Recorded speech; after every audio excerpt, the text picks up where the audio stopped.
बाकी बातों का। कुछ करार फॉर्मली डावोस में हुआ है, कुछ और लोग ऐसे हैं कि जो यहाँ हमारे महाराष्ट्र के साथ करार करेंगे मुख्यमंत्री जी की उपस्थिति में। उन कंपनियों का नाम मुझे पता है, पर वो माननीय मुख्यमंत्री डिक्लेयर करेंगे। तो स्टील इंडस्ट्रीज में भी काफी बड़े प्रमाण पर गढ़चिरौली में इन्वेस्टमेंट आएगी।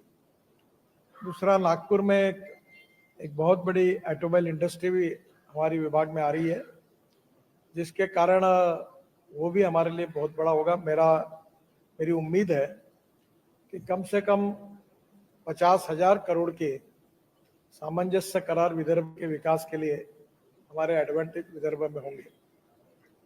एक महत्वपूर्ण भाग है कि नागपुर को हमको लॉजिस्टिक कैपिटल बनाना है।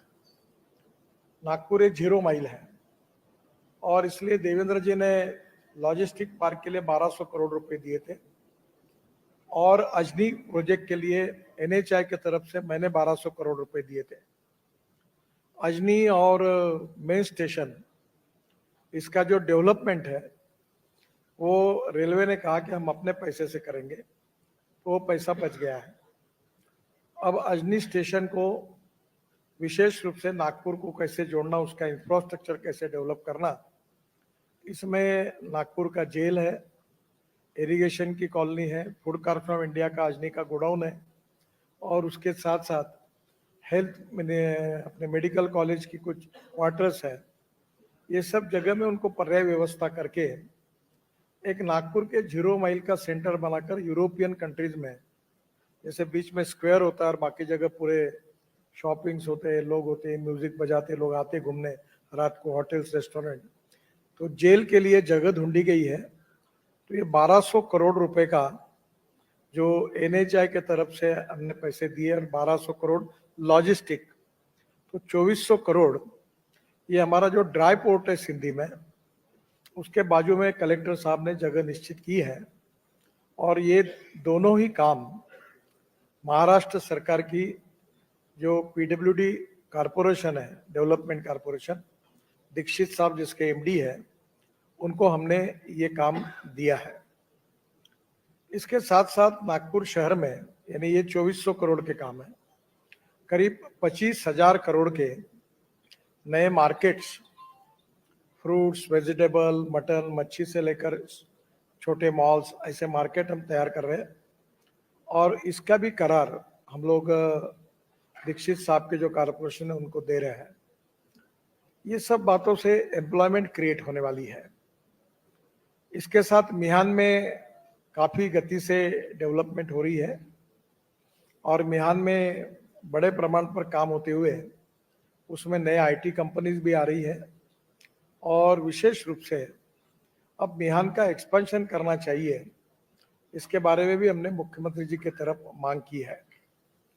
मैं हमारे औद्योगिक महोत्सव समिति के पदाधिकारी, विशेष रूप से आशीष काळे, शर्मा जी और गिरधारी जी, इनको सबको धन्यवाद दूंगा कि हमारा नागपुर का एयरपोर्ट फंसा हुआ था, उन्होंने विशेष रूप से प्रयास करके एयरपोर्ट क्लियर हो गया है और अगले 2-3 महीने में पुराने एयरपोर्ट का कंस्ट्रक्शन का काम शुरू हो जाएगा और जल्दी ही नागपुर को 2 साल के अंदर इंटरनेशनल एयरपोर्ट शुरू होगा और हमारे यहाँ से इंटरनेशनल फ्लाइट शुरू होगी। ये काम हमारा लगभग पूरा हुआ है। इसमें विदर्भ के उद्योगों के विकास के लिए वर्ल्ड लेवल पर एक केंद्र, हम सेंटर ऐसा स्थापित कर रहे हैं जिसमें पॉलिसी के फायदे हैं, ट्रांसपोर्ट की सुविधा है, इंडस्ट्रियल कैपेसिटी है और राष्ट्रीय और अंतर्राष्ट्रीय पॉलिसीज के साथ इन्वेस्टर, इंडस्ट्रियलिस्ट और उद्योजक है कि हमने सभी engineering college, IIM, management college और विशेष रूप से यूनिवर्सिटी को साथ में लेकर युवाओं को इसके साथ जोड़ने का एक अच्छा प्रयास किया है। एक तो किस प्रकार की मैन पावर लगने वाली है उसका अध्ययन होकर वो ट्रेन करके लोग करें। एक जो ऑटोमोबाइल इंडस्ट्री की मैंने बात की, उन्होंने 10,000 ड्राइवर्स उनको विदर्भ से चाहिए, तो हमने ये तय किया है कि विदर्भ के हर तालुका प्लेस पर मैं अपने डिपार्टमेंट की ओर से एक ड्राइविंग ट्रेनिंग इंस्टीट्यूट, एक फिटनेस सेंटर और एक स्क्रैपेज सेंटर, हम 3 चीज़ें मंजूर करेंगे, ताकि जिसके कारण हर तालुका प्लेस पर ये शुरू होगा और सामाजिक आर्थिक क्षेत्र में पिछड़े हुए लोग हैं, ऐसे 10,000 लोगों को रोजगार मिलेगा। इन 10,000 लोगों को लेने के बारे में ऑटोमोबाइल इंडस्ट्री ने आश्वासन दिया है। देवेंद्र जी की उपस्थिति में उसका भी एमओयू होगा। ये करते समय जैसे स्टील इंडस्ट्री की मैंने आपके सामने बात रखी, वैसे हमारा ज़्यादा जोर एग्रीकल्चर के तरफ भी है। और एग्रीकल्चर में मुझे बताते हुए खुशी हो रही है कि 670 करोड़ रुपए का मदर डेयरी का बहुत बड़ा प्रोजेक्ट काम शुरू हुआ है। ये जो प्रोजेक्ट है उसमें विशेष रूप से अभी विदर्भ से 5 लाख लीटर दूध खरीदी किया जाता है। अब मदर डेयरी आने वाले 3 साल में, ये प्रोजेक्ट शुरू होने के 2 साल के अंदर 50 लाख लीटर दूध खरीदी करेंगे। और ये जो 50 लाख लीटर दूध खरीदी करेंगे, इसका आइसक्रीम, पनीर, दही, मट्ठा सब प्रोडक्ट यहाँ बनेंगे और यहाँ से देश और विदेश के लिए एक्सपोर्ट होंगे। मदर डेयरी के टीम को मैंने कहा था कि हमारी जो ऑरेंज बर्फी है, ये या इसका ब्रांड यहाँ तैयार हो। ऑरेंज जूस डालकर जो बर्फी तैयार होती है, उसका पानी के कारण शेल्फ लाइफ 1 सप्ताह के ऊपर नहीं होता। तो उसमें उन्होंने काफी रिसर्च किया है। अभी ये जो ऑरेंज की जो साल होती है, उसका तेल निकालकर वो खवे में डालकर वो बर्फी उन्होंने बनाई और जिसका शेल्फ लाइफ 3 महीने हो सकता है। अलग अलग प्रकार के प्रयोग चल रहे हैं और उनका मैन्युफैक्चरिंग शुरू होगा तो वर्ल्ड स्टैंडर्ड की ऑरेंज बर्फी यहाँ लॉन्च होगी। और जिसके कारण नागपुर की जो विशेषता है ऑरेंज सिटी करके, तो ये बर्फी निश्चित रूप से वर्ल्ड में यहाँ से जा सकेगी, ऐसा हम प्रयास करेंगे। ये जो पहला साल था उसमें 7 से 9 फरवरी, ये जो अभी इस साल जो 7 से 9 फरवरी ये होगा, ये हमारा दूसरा साल है और ये राष्ट्र संत तुकडोजी महाराज नागपुर विद्यापीठ के प्रांगण पर हम आयोजित कर रहे हैं। प्रयास ये है कि विदर्भ में बहुत अच्छे अच्छे उद्योग आए हैं, कुछ पहले आए हैं। जैसे एलएनजी के ऊपर हमारी ट्रक जो चल रही, वो देश में पहली बार वैद्यनाथ ग्रुप के कारण यहाँ शुरू हुई। और अभी मैं परसों दिल्ली में आयशर 30 ट्रक वैद्यनाथ समूह के द्वारा यहाँ दे रहा है। तो आने वाले समय लॉजिस्टिक कॉस्ट एकदम कम होगी। ये पूरे देश में ये काम पहली बार हमारे हमने अच्छे तरीके से शुरू किया है। अब टाटा की, बाद में आयशर की, वोल्वो की, सबकी ट्रक्स आ रही है। तो मुझे लगता है कि नई नई बातें जो आने वाली है, उसके इनिशिएटिव लेने वाले जो लोग हैं, किसी की टेक्सटाइल की है, जैसे अभी धापेवाड़ा जो मेरा गांव है, वहां हमने धापेवाड़ा टेक्सटाइल करके काम शुरू किया है। और वहां महिलाओं ने ये जो कोसे के ऊपर बहुत सुंदर साड़ियां तैयार की और उस साड़ियों को हमने कश्मीर में जाके उसके ऊपर प्रिंट किया और वो इतना सुंदर साड़ियां बनी हुई है। बाद में ये साड़ियों के साथ एक 400 रुपए में कॉटन की साड़ी हमारे यहाँ के बुनकरों ने तैयार की और मार्केट में लॉन्च करने वाले इसी एग्जीबिशन में, ताकि हमारे लोगों को सस्ते में मिले। तो यहाँ का विनकर हो, यहाँ का किसान हो, इनको भी औद्योगिक विकास का फायदा मिलना चाहिए। ये जो है, इसमें गेटवे टू ग्रोथ, इस संकल्पना के आधार पर एडवांटेज विदर्भ में ऐसे हमने प्रदर्शन रखे और जिसमें मैं आह्वान करूंगा कि विदर्भ की जितनी इंडस्ट्रीज है, वो अपना क्या उद्योग कर रही है, व्यवसाय कर रही है, उनके प्रोडक्ट कितने हैं, एक्सपोर्ट कितने कर रहे हैं, उनको रॉ मटेरियल क्या लगता है, उनका एक्सपेंशन क्या हो रहा है, उसके स्टॉल अगर वो डालेंगे तो उनकी बारे में जो जानकारी मिलेगी, उसका उनको बिजनेस के रूप में फायदा भी होगा। और हमारे यहाँ के जो स्टेक होल्डर्स है, लोग हैं, उनको पता भी चलेगा कि हमारे यहाँ ये तैयार हो रहा है। तो इसमें मेरा आह्वान है कि विदर्भ के हर जिले में जो भी यशस्वी उद्योजक है, वो अपने प्रोडक्ट के स्टॉल अगर यहाँ डालते हैं तो उसका बहुत उपयोग होगा।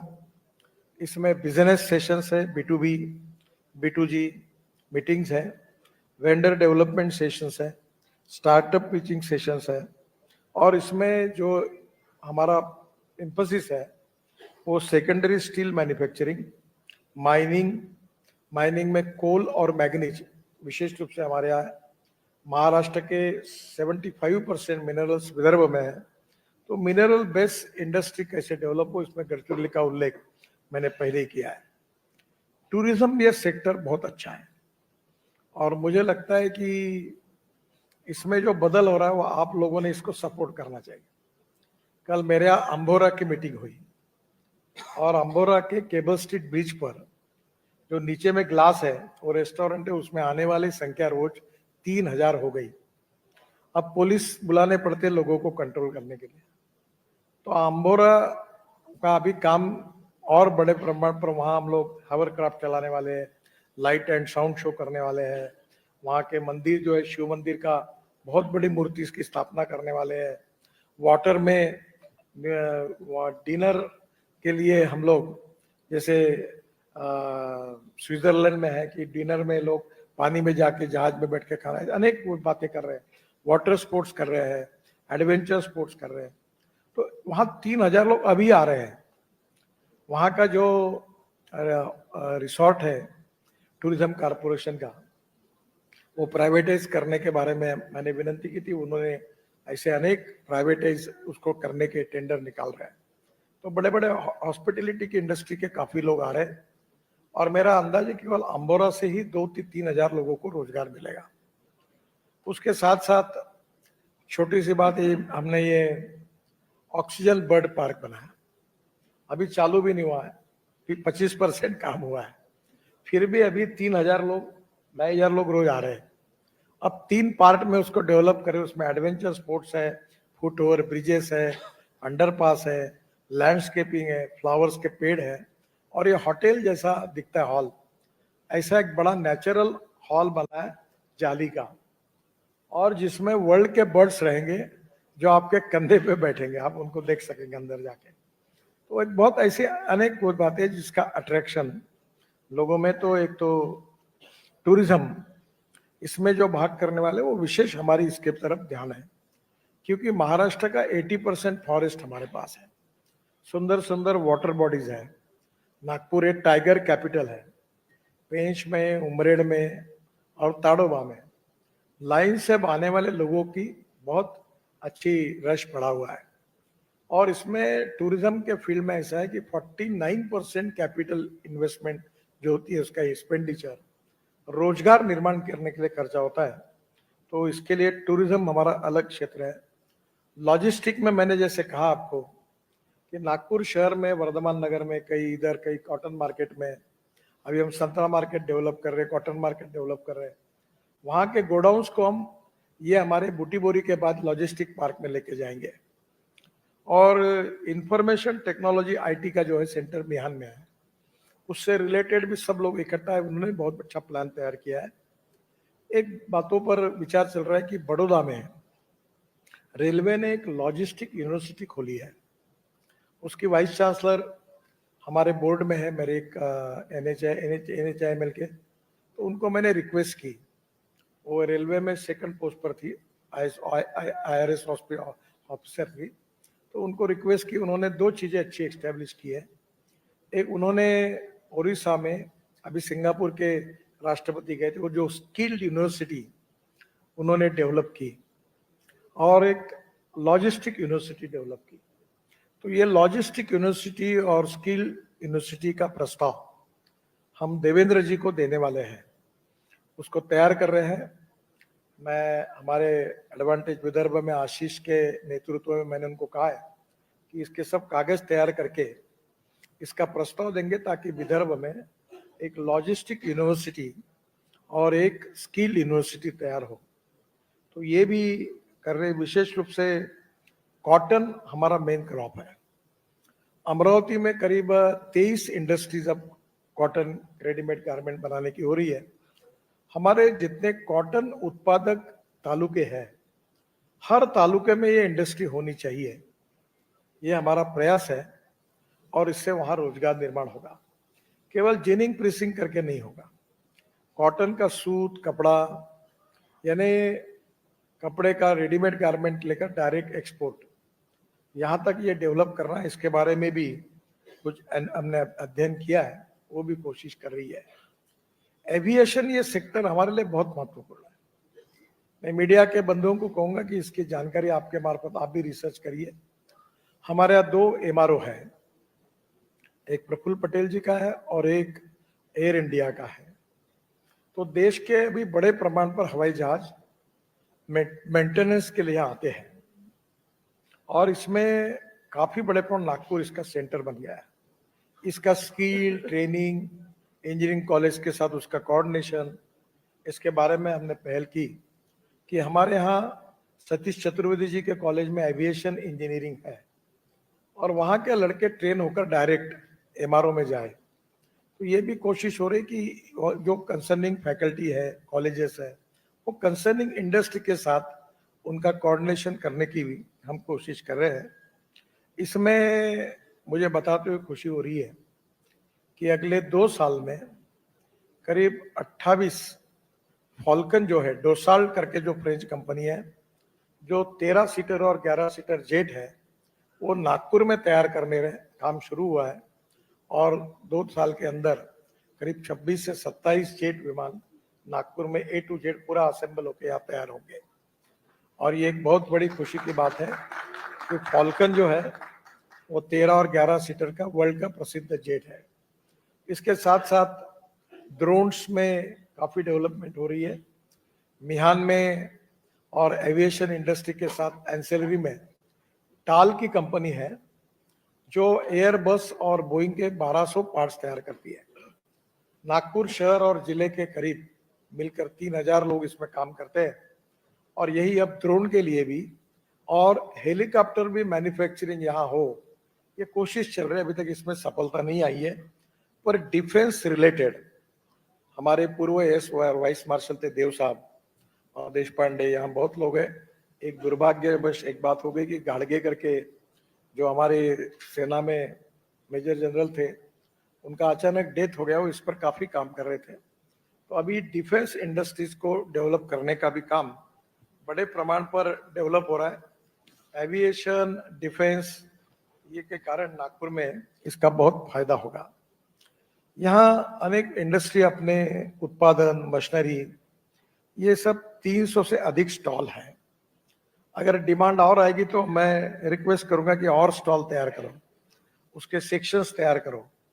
टेक्सटाइल का एक सेक्शन है, डिफेंस का एक है, और हमारे जो इंजीनियरिंग कॉलेज और आईएम के और नागपुर यूनिवर्सिटी और बाकी सब गोंडवाना यूनिवर्सिटी और सब है, इनको हम बुला रहे हैं कि आपके यूनिवर्सिटी के जो लड़के हैं, विद्यार्थी है, विशेष रूप से जो टेक्निकल एजुकेशन के हैं, उनको आग्रह से इस एग्जीबिशन को दिखाने के लिए लाइए। उनमें ये एंटरप्रेन्योरशिप कैसे बढ़ेगी।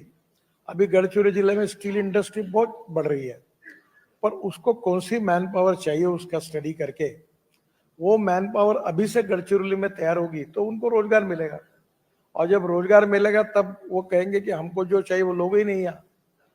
तो पहले से इसका कोऑर्डिनेशन करना, ये हमारी कोशिश है। तो स्टॉल्स में जो इंडस्ट्री आएगी वो अपने प्रोडक्ट के साथ उनकी रिक्वायरमेंट कौन सी लगेगी, फ्यूचर डेवलपमेंट क्या होगा, एक अपॉर्चुनिटी हमारे इंडस्ट्री ट्रेड बिजनेस वालों को है। और मेरा अनुरोध है कि वो भी इसमें आए। 100 स्टॉल जो है वो एमएसएमई के लिए रिजर्व रखे हैं और 170 स्टॉल ऑलरेडी बुक हुए हैं और भी स्टॉल लगेंगे तो थोड़ा प्रदर्शन का अब थोड़ा बड़े प्रमाण पे करना चाहिए, ऐसा मैंने सुझाया है। ये स्टॉल में डिफेंस, सार्वजनिक उपक्रम, स्टील, खान मंत्रालय, भारतीय विमानतल प्राधिकरण, सेबी, केंद्रीय प्रत्यक्ष कर मंडल, जीएसटी विभाग, पोस्ट विभाग, सरकारी ई मार्केट प्लेस, शैक्षणिक संस्था, यूनिवर्सिटीज, सरकारी डिपार्टमेंट, स्टेट गवर्नमेंट, विविध क्षेत्र में उत्पादन श्रेणी, यंत्र सामग्री, सेवा, तो ये सब कंसर्निंग लोगों को हमने इसमें बुलाया है। इसमें अलग अलग सेमिनार्स होंगे और जो सेमिनार्स पूरक होंगे सबको एक दूसरे को इसका फायदा होगा। इनोवेशंस जो है उसमें भी हमने सहायक प्रणाली खड़ी की है। उद्योगों की क्षमता बढ़ाना, एक्सपोर्ट के लिए मदद करना, ये इंपोर्ट सब्स्टिट्यूट और एक्सपोर्ट इंक्रीज, ये हमारी नीति है।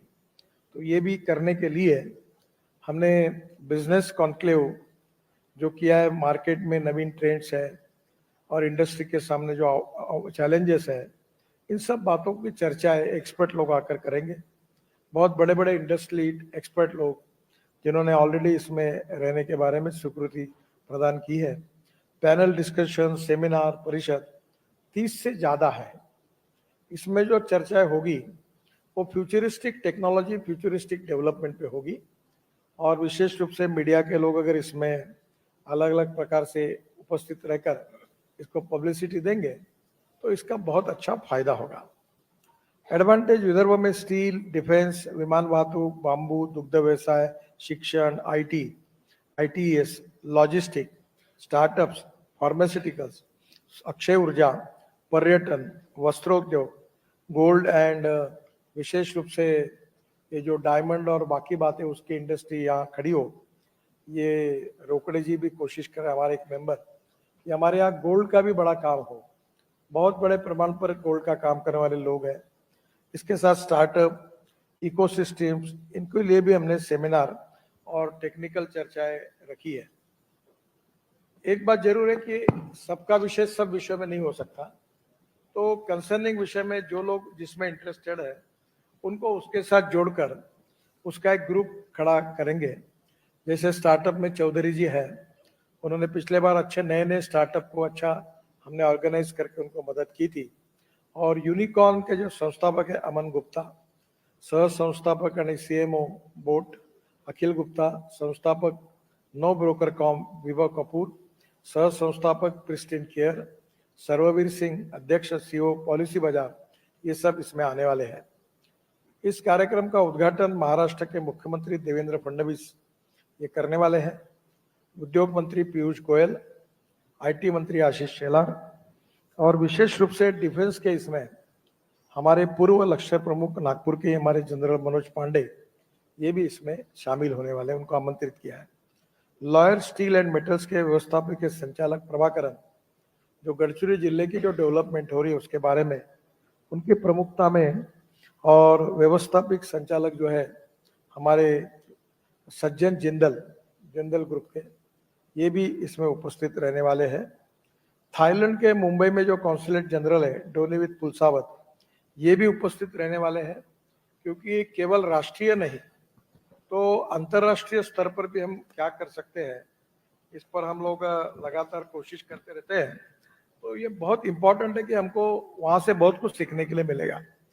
अभी अगले महीने में फरवरी में एक डेलीगेशन संतरा उत्पादक किसानों का हम स्पेन में जा रहे हैं, और जो टैंगो करके संतरे की कलम है वो नागपुर संतरे को जोड़कर ये संतरे की क्वालिटी में कैसे सुधार करना, ऐसा एक मिशन है। और इसमें बीच में यही सेंटर पॉइंट में संतरे के ऊपर सेमिनार हुआ था इंटरनेशनल, तब संतरे की उत्पादकता बढ़ाना, पर एकड़ क्वालिटी बढ़ाना, और संतरे की इसमें क्वालिटी उत्पादकता बढ़ाते समय हम विशेष रूप से उसके एक्सपोर्ट पोटेंशियल को टैप कैसे करें, प्रोसेसिंग कैसे करें, ऐसे दिन भर का सेमिनार यहाँ हुआ था। तो ऐसे एक एक क्षेत्र को जोड़कर ये करने का प्रयास हम सबके ओर से हमने किया है। जो AID जो एसोसिएशन ऑफ इंडस्ट्री अगले साल ये जो खासदार औद्योगिक महोत्सव है, जब हमने नागपुर के लिए शुरुआत की तो बहुत MPs ने मुझे तकरार की कि आप क्या नागपुर के हैं क्या, हमारा क्या। तब हमने तय किया कि ये औद्योगिक की बात जो है वो एडवांटेज विदर्भ करके करेंगे। तो सभी राज्यसभा लोकसभा के सदस्य इसके आयोजक है, कन्वेनर कमेटी में है, और इसके साथ उनका सबका सहयोग मार्गदर्शन भी मिलेगा। जो MLAs है विदर्भ के पूरे, इनको हमने इसमें इन्वॉल्व किया है। उनके जिले में जो औद्योगिक विकास होगा उसके लिए सहयोग लगेगा। मुझे विश्वास है कि ये सब लोग प्रयास करेंगे तो बहुत बड़ा काम हो सकता है। मैं एक वाशिम जिले में जो एस्पिरेंट डिस्ट्रिक्ट है वहाँ एक प्रोजेक्ट तैयार कर रहा हूँ, वहाँ के लोगों को लेकर, और MSME का जो बहुत बड़ा मेडिकल डिवाइसेस पार्क है उनके साथ मिलकर हम वहाँ बिल्डिंग का भी काम शुरू हो गया है और 3 महीने में उसका इनॉग्रेशन करेंगे। तो स्किल 3000 वाशिम जिले के लड़कों को इस प्रोजेक्ट में रोजगार मिल रहा है। तो ऐसे पिछड़े हुए क्षेत्र में उद्योग व्यवसाय बढ़े, व्यापार बढ़े, रोजगार निर्माण हो, ये इसके पीछे उद्देश्य है। सभी एमएलए एमपीज अगर इसमें शामिल होंगे तो उनके क्षेत्र में क्या स्ट्रेंथ है, क्या वीकनेसेस है, कौन सी चीजें की जा सकती है, पर्यटन कैसे बढ़ाया जा सकता है, पर्यटन के लिए रोपवे, केबल कार बनाई जा सकती क्या, रोड अच्छे कैसे बन सकते हैं, फिर वो आएंगे तो रेस्टोरेंट अच्छे आएंगे, होटल्स आएंगे, तो एक से दूसरा, दूसरे से तीसरा, मिनरल से तो उसके आधार पर क्या हो सकता है, तो कहीं ना कहीं ये मल्टीप्लाई होता है। तो मुझे लगता है कि इसमें बहुत बड़ा एम्प्लॉयमेंट है हॉस्पिटलिटी में। अभी हम लोग हमारे एग्रो कन्वेंशन सेंटर में रिंग रोड पर एक 5 स्टार होटल बना रहे हैं, तो उसका जब रिपोर्ट मैंने देखा तो वो 350 या 400 रूम का बना रहे हैं, 6 बड़े बड़े हॉल्स हैं, और देश का एक बहुत बड़ा कन्वेंशन सेंटर है, एग्रो कन्वेंशन सेंटर के बाजू में हमारा ये बन रहा है। तो उन्होंने मुझे बताया कि इस होटल में 3000 लोगों को रोजगार मिलेगा। वहाँ एक वसंतराव नाइक जी के नाम से एक बड़ा 2500 कैपेसिटी का ऑडिटोरियम बना रहे हैं, वर्ल्ड स्टैंडर्ड का। ये एग्रो कन्वेंशन सेंटर जो है पंजाब और देशमुख का नाम से, वो फुल्ली एयर कंडीशन है, सुंदर डिजाइन है, जिसका वर्क ऑर्डर देके काम शुरू हुआ है। तो मुझे लगता है कि इन सब बातों से मल्टीप्लाई होगी डेवलपमेंट, और वो डेवलपमेंट का फायदा विदर्भ के आखिरी व्यक्ति को मिले, यही है। और इसलिए नए लोग आए, कैपिटल इन्वेस्टमेंट करें, सामंजस्य करार हो, सरकार की ओर से उनकी समस्या को सुलझाया जाए, उनके प्रेजेंटेशन, उनके स्टॉल के द्वारा उनके प्रोडक्ट्स, टेक्नोलॉजी, फ्यूचरिस्टिक डेवलपमेंट की बात हो, और जो लोग इन्वेस्ट करना चाहते हैं उनको हम लोग कोऑर्डिनेट कर दे प्रॉपर एजेंसी के साथ। ऐसा ये टोटल प्रयास है। एक आखिर में एमआई ये कार्यक्रम के दरम्यान हमारे इसमें पर्यटन और लॉजिस्टिक, ये दो हमारे लिए बहुत महत्वपूर्ण है। 0 माइल के कारण लॉजिस्टिक, और फॉरेस्ट के कारण, वाटर बॉडीज के कारण पर्यटन। तो इसमें कुछ नीतियां तैयार करने, कुछ सिफारिशें भी हम महाराष्ट्र सरकार को जो दी थी, उसका उन्होंने काफी स्वीकार की है। और यही इसका एडवांटेज विदर्भ का उद्देश्य है कि appropriate policy for appropriate development, उसमें लोगों के सुझाव के आधार पर अध्ययन करके वो पॉलिसी सरकार तक पहुंचाना। हमारे एयरपोर्ट के धाव पट्टी का ये जो कारपेटिंग चल रहा था, उसमें बहुत प्रॉब्लम थे, बीच में ये भी विषय उठाया हमारे एडवांटेज विदर्भ वालों ने, और वो प्रॉब्लम जल्दी सॉल्व होगा। एयरपोर्ट का भी काम शुरू हो रहा है, 2 रेलवे स्टेशन हमारे अच्छे तैयार हो रहे हैं। नागपुर शहर के जितने गोडाउन्स हैं वो शहर के बाहर जा रहे हैं। मुंबई का समुद्र अब नागपुर तक पहुंच गया है। एक्सपोर्ट इंपोर्ट अब दिल्ली सिंधी के ड्राईपोर्ट से होने वाला है। बांग्लादेश के लिए विशेष ट्रेड बिजनेस हम नागपुर से शुरू कर रहे हैं, जो कॉटन, ग्रे क्लॉथ, सूत डायरेक्ट बांग्लादेश जाएगा, तो लॉजिस्टिक कॉस्ट कम होगी। फिशिंग में भी हमने काफी काम किया है।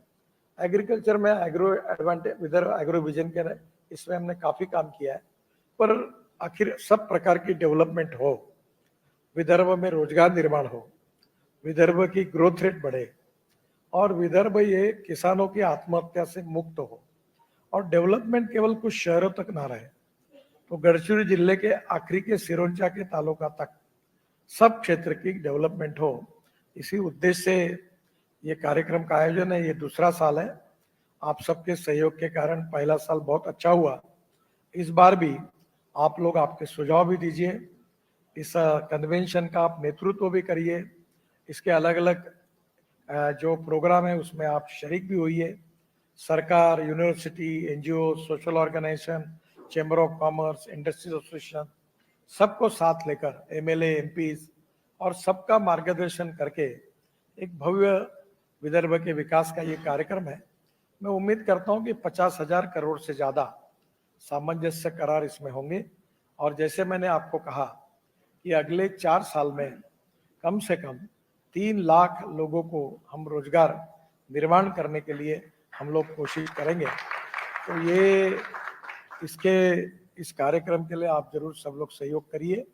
एमएलए, एमपीज को भी मेरा अनुरोध है, उनके क्षेत्र के लोगों को पार्टिसिपेट करिए। एजुकेशनल इंस्टीट्यूशन जो विदर्भ की इंजीनियरिंग कॉलेज है, पॉलिटेक्निक कॉलेज है, जो टेक्निकल एजुकेशन के, वो सब अपने प्रिंसिपल, प्राध्यापक अपने लड़कों को इसमें लेके आए ताकि वो देखे सब बातों को। तो मुझे लगता है जनता में से भी लोग इसको जरूर देखें, और सभी डिस्ट्रिक्ट के जो एसोसिएशन है, चैम्बर ऑफ कॉमर्स, चंद्रपुर, भंडारा, गोंदिया, गढ़चिरोली, अमरावती, अकोला, बुल्ढाना, वाशिम, यवतमाळ, सब डिस्ट्रिक्ट में वहाँ के एसोसिएशन भी एक्टिव होकर इसके साथ जुड़े। और ये जो विकास की बहती गंगा है, इसमें सब लोग आके डुबकी मार के जाए ताकि फायदा ले इसका। और कोई सुझाव होंगे तो सुझाव भी हमको दे। मीडिया के बंधुओं को भी मेरा अनुरोध है कि आपके भी सुझाव दीजिए, और इसको अगर आप ठीक प्रकार से पब्लिसिटी देंगे तो हमारा जो डेवलपमेंट की जो थॉट प्रोसेस है ये सभी व्यक्तियों तक पहुंचेगी, तो एक इंस्पायरेशन और मोटिवेशन डेवलपमेंट के लिए मिलेगा। उसमें आपका भी आप जरूर सहयोग दीजिए। जो मुझे बताना है मैंने बताया, अब केवल जो पत्रकार है वही केवल प्रश्न पूछे। लुपिन के बाद में इफ्का का भी बड़ा इन्वेस्टमेंट यहाँ एक्सेप्ट हुआ है। इन्वेस्टमेंट के बारे में काफी हमने भी कोशिश की है सबने मिलकर, वो शायद 50,000 करोड़ से ऊपर भी जाएगा। तो उसमें भी जो करार है वो मुख्यमंत्री जी, उद्योग मंत्री जी की उपस्थिति में करेंगे, तो जिसके कारण एक बड़ी इंडस्ट्री आएगी तो एंसिलरी डेवलप होगी, तो उसके वेंडर्स डेवलप होंगे। तो मुझे लगता है कि एक बहुत अच्छा डेवलपमेंट का एक माहौल इस बहाने निर्माण हो रहा है। आप सब लोग इसको सहयोग करिए, यही मेरा आपसे अनुरोध है। अभी पत्रकार जो है वो इसी विषय से रिलेटेड केवल, बाकी विषय पर नहीं। कोई प्रश्न पूछना चाहते हैं तो पूछिए। माइक दे देना सबको।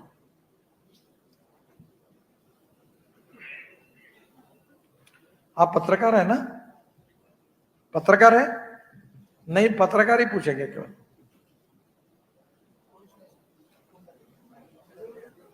शायद सब लोग कन्विंस हो गए।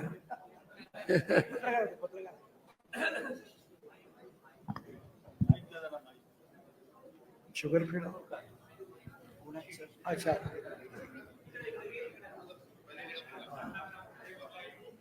Sugar free. नमस्कार सर. हा, सॉरी, तुला ओळख नाही. नाही, मी बाहेर. एक प्रश्न असा आहे की टेंडर प्रोसेस आपल्याकडे जी लँड जी मिळते MIDC आणि मिहानमध्ये खूप सारी जमीन उपलब्ध आहे, खूप उद्योगांना जमीन मिळत आहे, पण एकीकडे टेंडर प्रोसेसमुळे जे जेन्युइन जे लोक आहेत त्यांना जमीन मिळत नाही. आता यापूर्वी हिंगणा बुटेपुरीच्या ज्या लँड्स आहेत त्या पुन्हा मिळत आहे. एक डिफेन्सची 5 एकरचा पट्टा आहे तो सुद्धा पाहिजे होता. त्यामुळे जमीन खूप सारी उपलब्ध उद्योगांना जोपर्यंत होत नाही त्यासाठी काय प्रयत्न होणार आहे छोट्या छोट्या उद्योगांना? तुमचा मुद्दा बरोबर आहे. पहिली गोष्ट, जमीन अवेलेबल असताना लोकांना मिळत नाही. मिहानमध्ये पण खूप तक्रारी होत्या. MIDCत आहे, देवेंद्रजी आणि उद्योग मंत्री राहणार आहेत. विशेषतः त्यांच्यासमोर आम्ही मागणी केली आता की रिंग रोडच्या पलीकडे टुवर्ड्स गुंगाव मिहानचं एक्सपान्शन करावं समृद्धी महामार्गाच्या दिशेने, आणि त्याचबरोबर त्याला आपण जोडलेलं आहे ऑलरेडी इकडल्या मिहानला तिकडे. आणि त्याचबरोबर MIDC कडनं पण जमिनी मिळाव्या, ही प्रोसिजर अजून सिंपल कशी करता येईल आणि जमिनी कशा मिळतील, आणि जमीन घेतल्यावर कमीत कमी वर्षात ते जर सुरू करत नसतील तर ते प्लॉट वापस घेऊन ते दुसऱ्याला द्यावे, अशा प्रकारचं सजेशन आम्ही दिलेलं आहे. देवेंद्रजी समोर ठेवू आणि या प्रश्न सोडवण्याचा प्रयत्न करू.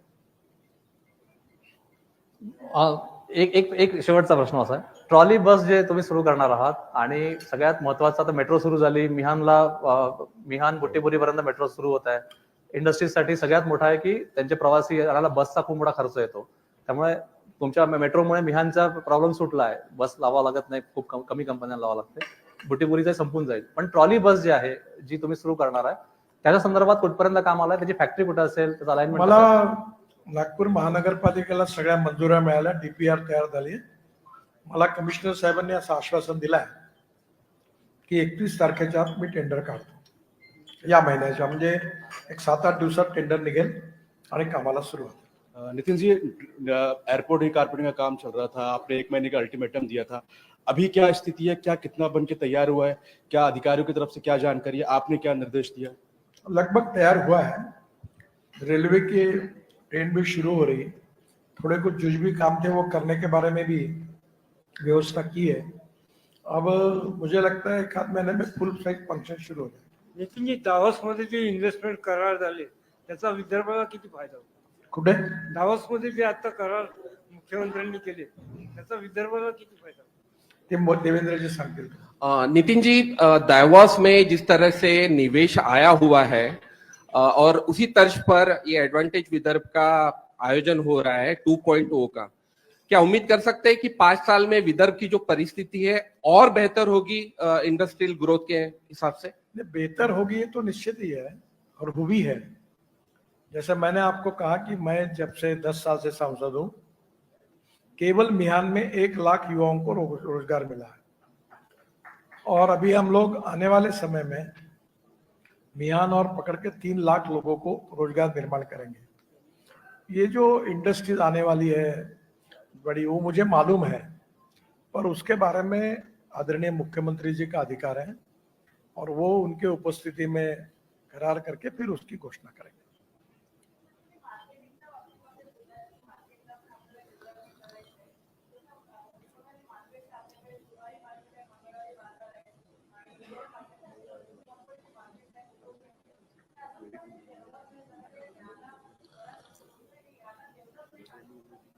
गोकुळपेठ मार्केटचा ऑर्डर दिलेला आहे आणि हे सगळे मार्केटचे डिझाईन्स फायनल झाले आहेत. या सगळ्या मार्केटची किंमत 25,000 कोटी आहे आणि याच्यात माझा आग्रह असा आहे की नागपूरचेच आर्किटेक्ट असले पाहिजे, नागपूर किंवा विदर्भातले, आणि विदर्भातलेच डेव्हलपर असले पाहिजे.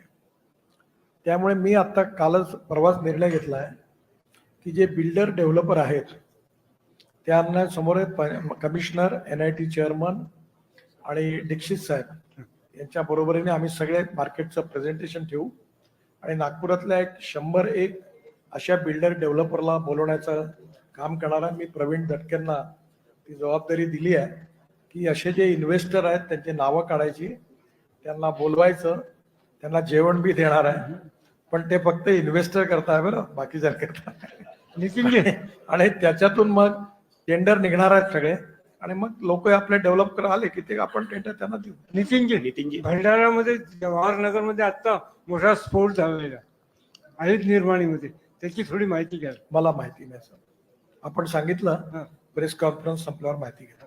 नितीनजी, 2 प्रश्न होते. महालमध्ये बी पार्कचं बुकिंग आणि अलॉटमेंट कधी होणार? कारण अजून बनायचंच आहे परंतु बुकिंग प्रोसेस अजून स्टार्ट व्हायचं आहे. महाल बुधवार मार्केटमध्ये जो बी पार्क बनतोय आपला, त्याचा आमचा काही संबंध नाही. तो त्यांनी घेतलाय ते टेंडर, तोच करणार ना. ते उगे मुगे म्हणून आहेत ज्यांना टेंडर मिळाला आहे. आणि पार्किंग व्यवस्था महालात खूप मोठी होत चालली भरपूर आहे. केली आहे. त्याच्यामध्ये खूप मोठी पार्किंग केला प्रत्येक ठिकाणी. आणि आता इम्प्रेस मिलच्या जागेवर 8.5 लाख स्क्वेअर फूटचं नागपुरातलं सगळ्यात मोठं टेक्सटाईल मार्केट उघडत आहे. पूर्ण बर्डी मेन रोड, इतवारी आणि गांधीबाग इथले सगळे दुकाने एका ठिकाणी आतमध्ये अंडरग्राउंड पार्किंग आहे. त्याच्याही कामाला सुरुवात झाली आहे. नितीनजी, आपण सांगितलं की 50,000 कोटींचं एक सामंजस्य करार या ठिकाणी होणार आहे 2-3 दिवसाच्या दरम्यान. 50,000 कोटींच्या याच्यामध्ये सर्वात जास्त इन्व्हेस्टमेंट जे आहे ते कुठल्या सेक्टरमध्ये होणार आहे? कारण की देवेंद्रजीचा फोकस गडचिरोलीला आणि ते स्टील इंडस्ट्री त्या ठिकाणी त्यांचं स्वप्न आहे. तर या 50,000 कोटीमध्ये सर्वात जास्त इन्व्हेस्टमेंट कुठल्या सेक्टरला होणार आहे? असं आहे की गडचिरोलीवर आमच्या सगळ्यांचाच फोकस आहे, कारण जो सगळ्यात सामाजिक, आर्थिक, शैक्षणिकदृष्ट्या मागासलेला भाग आहे त्या भागाकडे विकास पहिल्यांदा पोहोचला पाहिजे. त्यामुळे अनेक प्रकल्प गडचिरोलीतही डेव्हलप होतील, चंद्रपूर जिल्ह्यातही डेव्हलप होतील आणि नागपूर जिल्ह्यातही होतील, भंडारा जिल्ह्यात पण होतील. मॅग्नीज जिथे लागेल तिथे नागपूर आणि भंडाऱ्यामध्ये मॅग्नीज आहे. जिथे आयर्न ओर आहे त्याच्याकरता आपला हा प्रकल्प आहे गडचिरोलीचे. आणि आता इरिगेशनचा एक मोठा प्रकल्प आहे की आपलं जे एक्सेस पाणी आहे ते बुलढाण्यापर्यंत नेणं, नळगंगा ना, वैनगंगा, नळगंगा. तर या प्रकल्पामुळे विदर्भात खूप मोठं सिंचन होणार आहे. तर त्याचंही आता महाराष्ट्र सरकारने DPR तयार करायला घेतलेला आहे. विदर्भामध्ये प्रत्येक विहिरीवर सोलर पंप लागला पाहिजे अशा प्रकारचा प्रयत्न. म्हणजे कसं असतं की प्रॉब्लेम, समस्या खूप आहे. हा हॉल सुंदर आहे पण याच्यात 1 लाख गोष्टी असतील. हा इथला कार्पेट कसा आहे, इथली खुर्ची कशी आहे, इथला एक लाईट कसा आहे, हे झुंबर कसा आहे, हा रंग कसा आहे, दरवाजा कसा आहे, दरवाजा कसा लागतो. तसं विदर्भाच्या विकासाच्या हजारो लाखो गोष्टी आहेत. कोणी हे करेल, कोणी ते करेल, कोणी ते करेल. शेवटी सगळे मिळून याला गती मिळाली पाहिजे आणि विकास झाला पाहिजे, ही संकल्पना याच्या मागे आहे.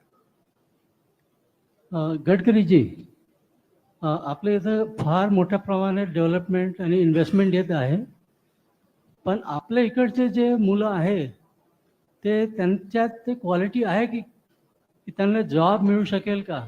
कारण की जसं IIM आले आहे, नॅशनल लेवलचे कॉलेजेस आले आहे, पण आपले नागपूरचे मुलं फार कमी आहेत त्या कॉलेजेसमध्ये. पहिली गोष्ट अशी आहे की नागपूरच्या इंजिनिअरिंग कॉलेजचे मुलं जे मिहानमधल्या मोठ्या IT company TCS, SCL, Infosys या सगळ्याकडे काम करतात, ब्रेक महिंद्रा, त्यांचा सगळ्यांचा अनुभव खूप चांगला आहे. दुसरी गोष्ट, मी वाशिमवरून 30 मुलं विशाखापट्टणम मध्ये 6 महिन्याच्या ट्रेनिंग करता पाठवले. खरंच तुम्ही याच्यावर स्टोरी करा. आणि ती जे वाशिमच्या मागासल्या जिल्ह्यातली खेड्यातली मुलं होती, तर तिथे जे शर्मा म्हणून मॅनेजिंग डायरेक्टर आहेत, त्यांचं 40,000 कोटी रुपयाचं काम ते करतात. मेडिकल MRI पासून CT स्कॅन बनवतात. ते सगळे मुलं ट्रेन करतात. त्यांनी की बेस्ट मुलं मला मिळाली आणि ती मुलं आता त्यातल्या एकाला मॅनेजर करून आम्ही त्याला ते काम देतो. विदर्भामध्ये कॅपेबिलिटी आहे, क्षमता आहे, मुलं चांगली आहे, त्यांना संधी मिळण्याची आवश्यकता आहे. त्यांना योग्य ट्रेनिंग, प्रशिक्षण मिळालं. IIM वगैरे जे आहे ते खूपच चांगलं. आता आपलं IIM, तुम्ही एकदा या इथे बसल्यात साहेब, आपलं IIM हे आता याचं रेटिंग जागतिक दर्जावर झालं आहे. तिथे मोठ्या प्रमाणावर जगातून आता अट्रॅक्शन आहे, भारतातून मुलं येतात. आज आपलं इथे मेडिकल कॉलेजची कॅपॅसिटी वाढली आहे. आज मेडिकलच्या याच्यात मोठ्या प्रमाणात हॉस्पिटल्स उघडून झाले आहेत. त्यामुळे आता हे जे स्किल डेव्हलपमेंट, स्किल्ड युनिव्हर्सिटी आणि लॉजिस्टिक युनिव्हर्सिटी, हे 2 कन्सेप्ट जे आहे त्याचा आता या याच्यात पूर्ण नोट तयार करून आम्ही आशिषला जबाबदारी देणार आहे. आपण सगळे याच्याकरता सल्ला द्या आणि या 2 युनिव्हर्सिटीज आपल्याकडे नागपुरात तयार झाल्या पाहिजे. कोणी करत असेल तर त्यांना आम्ही मदत करू, नसेल कोणी करत तर मी यांना विनंती की तुम्ही पुढाकार घ्या. आणि याच्यातून आपण आता आम्ही तुम्हाला सांगायला मी विसरलो, आम्ही रेडिसनच्या बाजूला 16,000 फूट कमर्शियल लँड महानगरपालिकेची आम्ही बाजारभावानी रेडी रेकनर प्रमाणे आम्ही 30 वर्षाच्या लीजवर घेतली आणि त्याच्यावर एक पब्लिसिटी जागा आहे. त्याच्या मागे आम्ही एक जागा, आमचं ॲग्रोव्हिजनची 7 मजली बिल्डिंग सुरू आहे, तिथे लॅबॉरेटरी आहे शेतकऱ्यांच्या. आणि आता या जागेवर सगळ्यात खाली ऑर्गॅनिक फ्रूट व्हेजिटेबलचा बाजार आहे आणि त्याच्यावरती हा खासदार औद्योगिक महोत्सव, ॲडव्हान्टेज विदर्भचंही ऑफिस, कन्व्हेन्शन सेंटर, त्याच्या बोर्ड रूम्स आणि फुल टाईम ॲक्टिव्हिटी तिथे करणार आहे. सांस्कृतिक महोत्सव समिती, क्रीडा महोत्सव समिती, खासदार, ॲडव्हान्टेज विदर्भ, ज्येष्ठ नागरिक संघ, 4ही एका ठिकाणी आहे. आणि या हॉलसारखे मोठे मोठे हॉल्स आहेत, त्याच्यात रेस्टॉरंट्स आहेत आणि खाली ऑर्गॅनिक सुपर बाजार आहे, केवळ ऑर्गॅनिक फ्रूट, व्हेजिटेबल आणि फूड ग्रेन. आणि आम्ही विकणार नाही, शेतकरीच आपला माल आणून विकणार आणि तो डायरेक्ट पैसे त्याला मिळणार. म्हणजे कुठली दलाली वगैरे नाही, म्हणजे हे कोणाचा धंदा म्हणून नाही उघडले आहे. त्याला फक्त तो एअर कंडिशन आहे, कोल्ड स्टोरेज आहे, तिथे आमचा स्टाफ राहणार आहे, त्याचा जुजबी खर्च आहे तो आम्ही घेऊ. आणि फूड ग्रेन आणि हे सगळं तुम्हाला ऑर्गॅनिक चांगल्या क्वालिटीतून मिळेल. ते कोण लोक आहेत त्यांना आम्ही त्यांची परीक्षा, त्यांच्या मालाची टेस्टिंग, सर्टिफिकेशन करून मग लोकांना तो स्वस्तात मिळेल. मार्केटमध्ये जर ऑर्गॅनिक भाजीचा भाव कुठे एखादा एक भाजीचा भाव 100 रुपये असेल तर आम्ही, आणि केमिकलवाली भाजी 50 रुपये असेल तर आम्ही जी रिटेलमध्ये केमिकल भाजीचा भाव आहे त्या भावात ऑर्गॅनिक भाजी ग्राहकाला देऊ. म्हणजे ग्राहकाचा फायदा, शेतकऱ्याचा फायदा, मधले मीडिएटर कॅन्सल. आता त्याचंही पण पुढच्या 2 महिन्यात भूमिपूजन करणार आहोत. हबीब खान आर्किटेक्ट आहेत, त्यांचं डिझाईन फायनल झालेलं आहे. आणि मग हे जे झाल्यावर हे आमचं कार्य जे आता सिझनेबल आहे की 4 दिवसाचा महोत्सव, तर पुढे हे दिवसभर 24 तास प्रोफेशनली आम्ही ही ऑर्गनायझेशन चालवून लोकांना मदत करू, असं त्यात करणार. सर, शेवटचा गडकरी सर, शेवटचा एक आपसे एक प्रश्न है और विशेष रूप से निवेदन है सर. जो खासदार महोत्सव होता है नागपुर का, ये बहुत प्रसिद्ध है और इसका विज्ञापन बहुत बढ़ चढ़कर होता है, अखबारों में होर्डिंग्स लगते हैं बड़े बड़े, लेकिन जो डिजिटल मीडिया जो है जो पोर्टल वाले हैं, जो यूट्यूबर्स हैं, उन्हें हमेशा नज़रअंदाज किया जाता है। तो इस ओर आपसे निवेदन है कि विशेष रूप से थोड़ा ध्यान दीजिए। ठीक है, आपकी बात को मैं उनके कानों पे डालूंगा और विचार करेंगे। 7 एक, तारीख से एक 9 अभी सवाल खत्म करेंगे। एक थोड़ा सा दुर्भाग्यपूर्ण घटना हुई है। भंडारा में ऑर्डिनेंस फैक्ट्री जो है वहाँ बड़ा स्फोट हुआ है और 8 लोगों का मृत्यु हुआ है और 7 जख्मी हुए हैं। ये प्राथमिक माहिती है। मैं आप सबको अनुरोध करूंगा कि ये बहुत दुर्भाग्यपूर्ण है। हम सब लोग 1 मिनट खड़े होकर उनको श्रद्धांजलि अर्पण करें, बाद में आगे का कार्यक्रम करें।